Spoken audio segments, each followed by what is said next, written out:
আজকে আমরা দ্বিতীয় তারাপীঠে এসেছি বেড়াতে। সন্ধ্যার আরতি হচ্ছে, সেই ভিডিও আমি তোমাদের দেখাচ্ছি।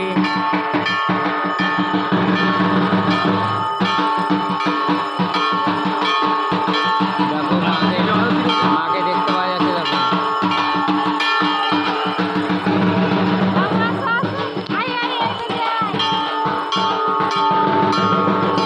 দেখি এখানে সন্ধ্যা আরতি।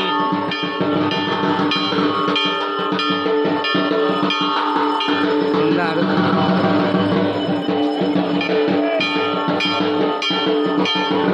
সন্ধ্যা আরতি হয়েছে। সন্ধ্যা আরতি হচ্ছে এখনো, চারিদিকে সব ভিড় রয়েছে। ভিডিওটা ভালো লাগলে অবশ্যই একটা লাইক কমেন্ট শেয়ার